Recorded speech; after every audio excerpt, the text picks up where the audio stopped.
ఈరోజు మనము స్వాతంత్రం వచ్చి 75 సంవత్సరాలైంది. ఈ 75 సంవత్సరాల్లో మనం అనేక రకాలుగా అభివృద్ధి చేసుకున్నాము, ప్రాజెక్టులు కట్టుకున్నాము, ముందుకెళ్ళాము, కొంత మెరుగైనటువంటి పరిస్థితి వచ్చింది.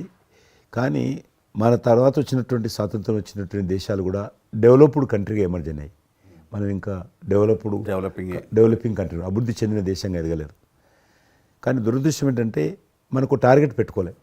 ఎప్పటి లోపల మనం లక్ష్యం చేరుకుందాం అనేది ఎక్కడ కూడా పెట్టుకోలేదు. ఇంకో 75 సంవత్సరాల తర్వాత ఇట్లనే ఉన్నాం అనుకో, ఇంకో 75 సంవత్సరాల తర్వాత కూడా వెనక తిరిగి చూస్తే మనం డెవలపింగ్ కంట్రీగా ఎమర్జ్ కాము. అందుకే ఈ మధ్యలో మన కేంద్ర ప్రభుత్వము ఒక టార్గెట్ పెట్టుకుంది.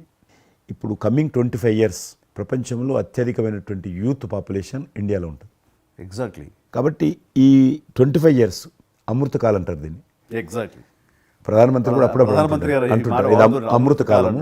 కాబట్టి ఈ 25 ఇయర్స్ మన యూత్ కానీ ప్రతి ఒక్క ఫీల్డ్ కానీ మనము ఇప్పుడు సినిమా ఫీల్డ్ అందుకు సినిమా ఫీల్డ్ 2047లో ఏ రకంగా ఉండాలి, ప్రపంచాన్ని ఏ రకంగా డామినేట్ చేయాలి, అగ్రికల్చర్ ఏ రకంగా డామినేట్ చేయాలి, ఇండస్ట్రీ ఏ రకంగా డామినేట్ చేయాలి, ఎన్జిఓస్ ఏ రకంగా పనిచేయాలి, ఆర్థిక వ్యవస్థ ఏ రకంగా ఉండాలి, ఆ రకంగా ఎవరికి వారు 140 కోట్ల మంది మనం అనుకొని 2047 లోపల 100 సంవత్సరాల స్వాతంత్ర పండుగ జరుపుకుంటాము. ఆ రోజుకు మనం అభివృద్ధి చెందిన దేశంగా ఎదగాలి. ఇంకొక మాట అంటారు ప్రధానమంత్రి గారు, అప్పుడు ఏ పార్టీ ఉంటుందో అధికారం మనకు అనవసరం. అప్పుడు ఎర్రకోట నుంచి ఏ ప్రధానమంత్రి ఏ వ్యక్తి జాతీయ పతాకం ఆవిష్కరిస్తారో మనకు సంబంధం లేదు, ఎవరైనా ప్రజలు అనుకుంటారు.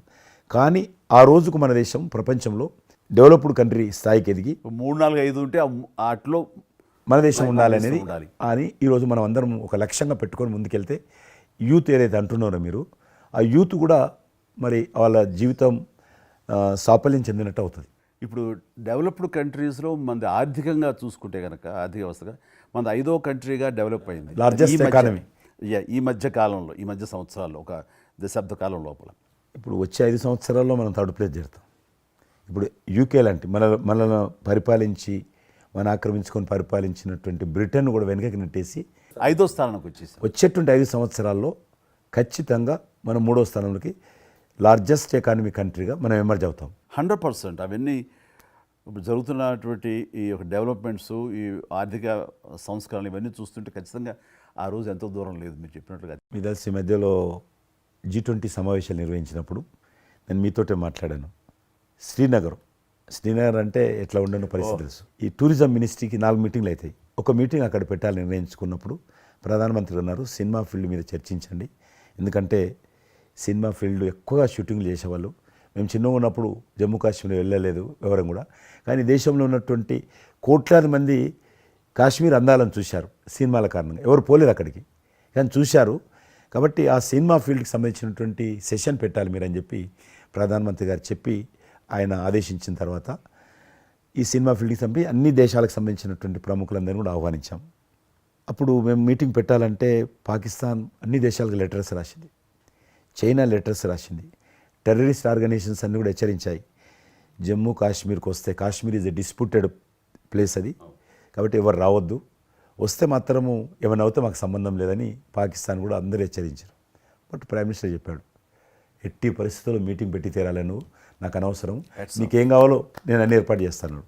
ఆ తర్వాత నేను మీతో మాట్లాడి ఆ రోజు అప్పుడే కాశ్మీరు అని అనగానే మీరు కాశ్మీరు లోయల్లో కన్యాకుమారి ఇలాంటి సాంగ్స్ ఎన్నో మాకు గుర్తుకొచ్చినాయి.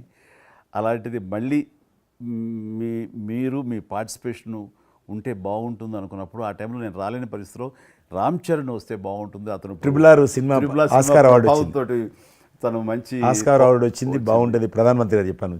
అప్పుడు అందరూ ఫారినర్స్ డెలిగేట్స్ అందరూ కూడా ఏ సినిమా సాంగ్ అది నాటు సినిమా డాన్స్ చేశారు అక్కడ.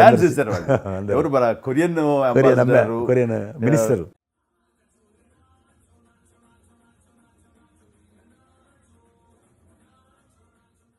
అలాగే ఇంకొక జర్మన్ అంబాసిడర్స్ చాలా మంది కింద మీరు చూసింది కొద్దిమందిని, కింద చాలా మంది చేశారు పాట పెట్టి చేసినప్పుడు. సో ఇప్పుడు మీకు మనవి చేస్తున్నాను, లాస్ట్ 2023లో ఇప్పుడు ఆర్టికల్ 370 తెలియించిన తర్వాత 23 కానీ 22 కానీ ఆల్మోస్ట్ మోర్ దెన్ 300 పిక్చర్స్, అవి మరి ఓటీటీ సినిమాలు కావచ్చు, టీవీ సీరియల్స్ కావచ్చు, మన సినిమాలు కావచ్చు, కొన్ని బయట దేశాలకు సంబంధించినటువంటి సినిమాలు కూడా ఆల్మోస్ట్ 300 పిక్చర్స్ షూటింగ్ జరిగాయి అక్కడ లాస్ట్ 2 ఇయర్స్లో.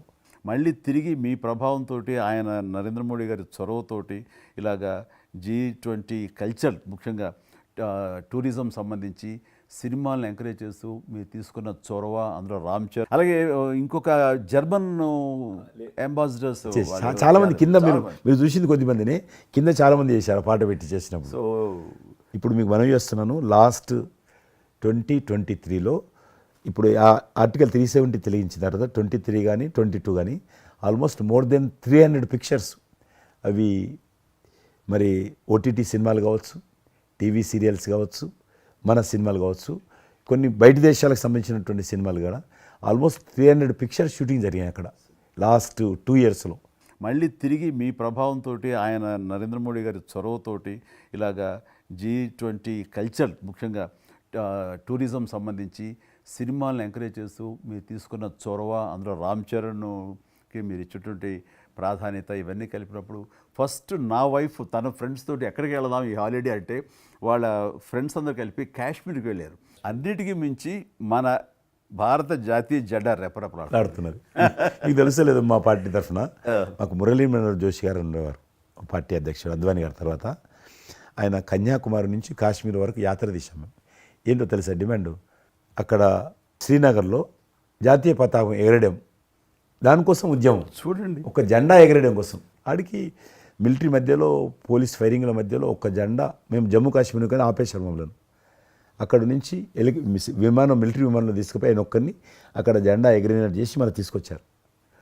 దల్ లేక్ అని ఉంది అక్కడ, ఉన్నది కదా. మొన్న 15th ఆగస్ట్, ఇంతకుముందు 15th ఆగస్ట్ ఏదైతే మనము 70 సంవత్సరాల పండుగ జరుపుకున్నాము, 50,000 మంది అమ్మాయిలు, అబ్బాయిలు, స్కూల్ పిల్లలు అందరూ చేతులలో 3 రంగుల పతాకాలు పట్టుకొని దల్ లేక్ చుట్టూ ఊరేగింపు చేశారు. అది మార్పు. ఎస్.